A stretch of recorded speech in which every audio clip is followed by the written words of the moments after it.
Prussian Jew is also one of the last songs that was done. A little bit different, you know. The verses are just one chord. We have just one note that goes on, and it's more of a, you know, delivery of the lyrics than actually singing. Actually, I kept the my demo vocals on that one because I couldn't do it again. It's really hard to do. It sounds very you know, contemporary to me. It's still got a great pop chorus to it. It's got a little bit of everything. Great synthesizer sounds and a great sort of rockabilly guitar riff from Jonas. It's sort of a pop song that nobody really is doing except Roxette, and we don't do it that often either, actually. But it goes back to the look and to Joyride and that sort of song. A fun lyric. Cool. What was that? That's the director. Ah.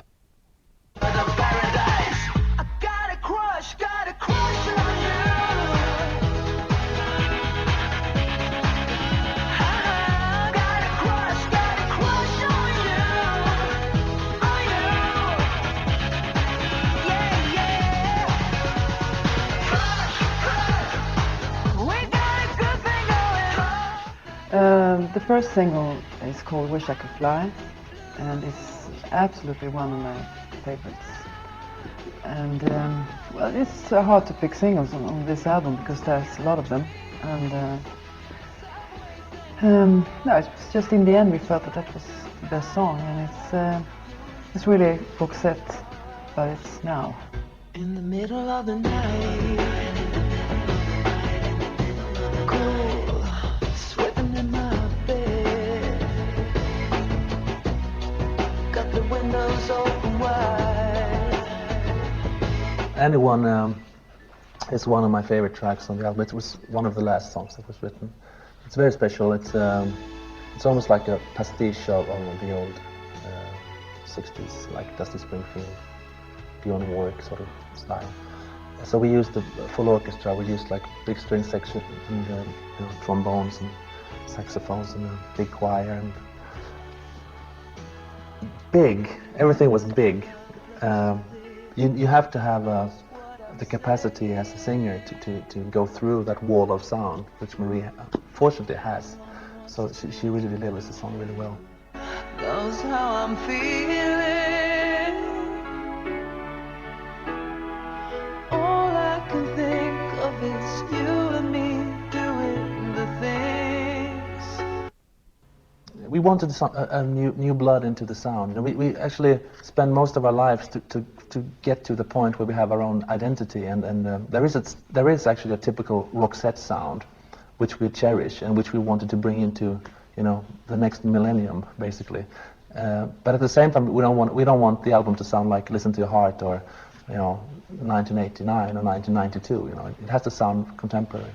Well, I think the songs on this album was tough because it was hard to know the direction. I mean, eventually, when you get into an album, the recording process, it's easier because you. For instance, we took 6 weeks off during the summer season because we didn't have the complete album. So it was basically, you know, 6 weeks to write new material. And when you come to that stage, you know exactly what you need. So then it's quite easy. But when you start off, you know, you can have like 6 ballads, so you can have like 3 guitar songs, and you only need 1. You know, so you don't have a clue which direction you want to go. Well, the title of the album just came to us tonight when we were sitting in a restaurant and discussing with friends and who's doing the sleeve, and it just was there. I mean, it was your idea, and it came from you, I think, or it was maybe someone else. Maybe it was Marie. Who knows? No, it just was there. Yeah, the good thing with Have a Nice Day, the expression Have a Nice Day is it could be very positive, very polite. It could also be very sarcastic. It could be like, you know, someone is very rude to you. Have a nice day, or have a nice day. And you know, going down the road, you can have like, have a nice video, have a nice tour, have a nice Marie.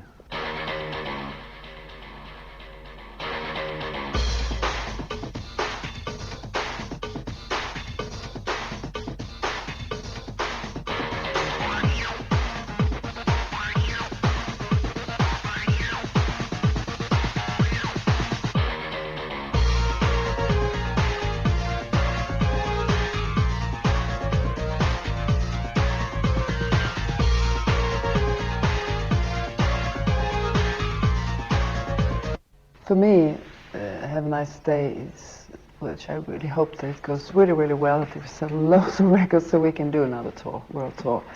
Because I think that's absolutely the most fun there is to play live and to sing and meet the audience again. And now it feels such a long time ago. The last show we did was in '95 in Moscow. So it's, I really miss our fans. It's such a long time ago we saw them. So. You still got some ruble left you want to spend? Well, the first goal with Have a Nice Day was to complete the sessions, which we've done, and we're really pleased with the album. And next step, of course, is to release it and to see what the people, the judges. Iceland. I really want to go to Iceland. Yeah, well, I think we've done quite a short tour in the States. So I would love to go back to America and tour there, because we're getting still, we have getting so much airplay on the old songs. There's a big following for us in America, and we never really, played for those guys. South America, we've played there twice, but it's fantastic tours that we have done there, and also in Asia. So it's really looking forward to go back to those areas that we've been before. It was fantastic.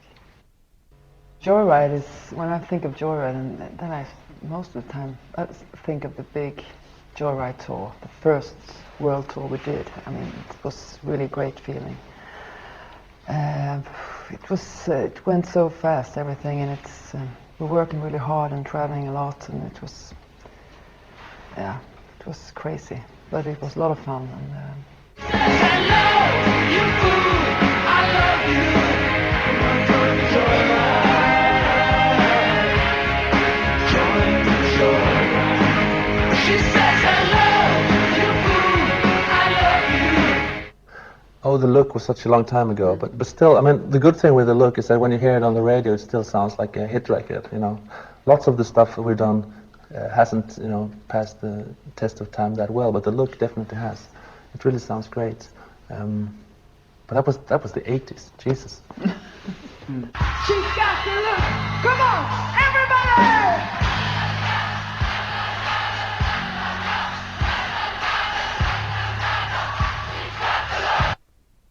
everyone thought that we took a break, but we didn't actually. We've been working as solo artists, and me in Swedish, Per in English, and both of us got children, and I got 2 now, and Per got 1, so it takes a lot of time, your kids, and also Roxette have done an album in Spanish as well. Well, first of all, we did a world tour with Crash, so we actually didn't really stop the project until mid-95, which isn't that far away. It's far away, but it's not that far away. And then we did this Greatest Hits album for Christmas, 95. We did the Spanish album for Christmas, 96. I actually worked with my former mates in a Swedish band called Gyllene Tider in 96 as well. So we did a big reunion tour, which was a big success. And also I did an English solo album called The World According to Gessler. It's quite lonely to have a solo album, to make a solo album and to do promotion on your own. It's much easier to to have someone to argue with.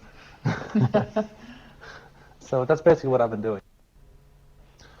Well, basically, this album has been quite difficult to make because we decided to have a different team when we started out. We have a new engineer, new players in the band. So we scrapped a lot of songs because it didn't really fit with the environment, basically.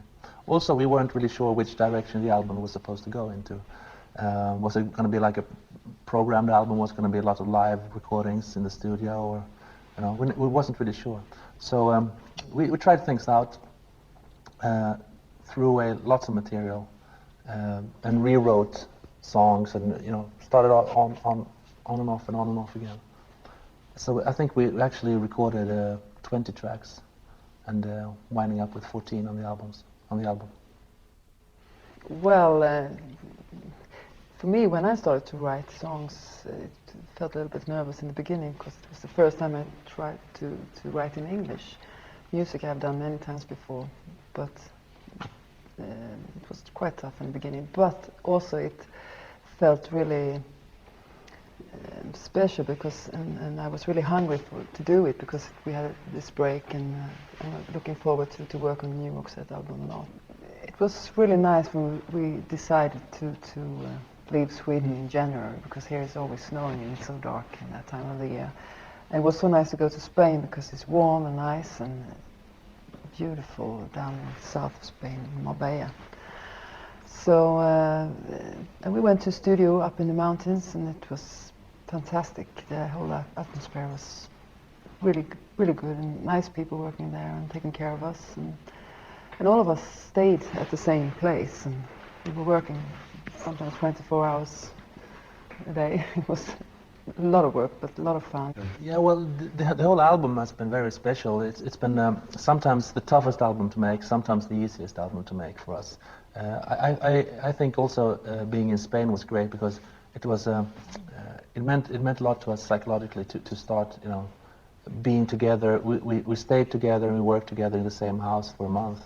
So there was no escape from Roxette, which was exactly what we needed at the time, since we haven't been working for a while together. So for the first 10 days, I actually didn't leave the house. You know, we were working all the time, and I really loved that. You know, it was like the only focus in life was have a nice day. You know, that was about, and I really liked that. You didn't watch the news, you didn't read any magazines or anything. It was just like working and getting drunk.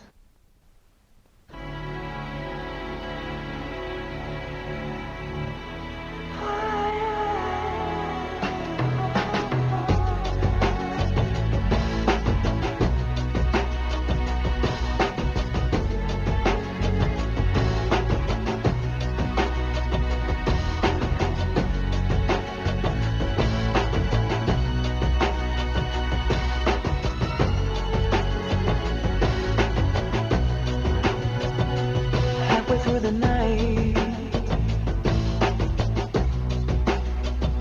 I wake up in a dream.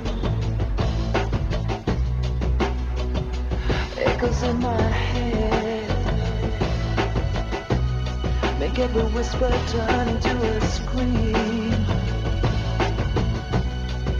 I dreamed I could fly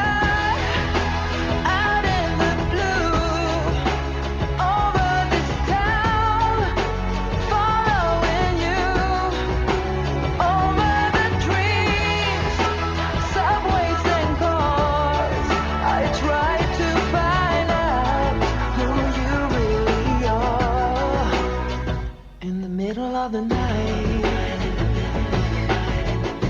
cool, sweating in my bed, got the windows open wide, thinking about all the things you said. I wish I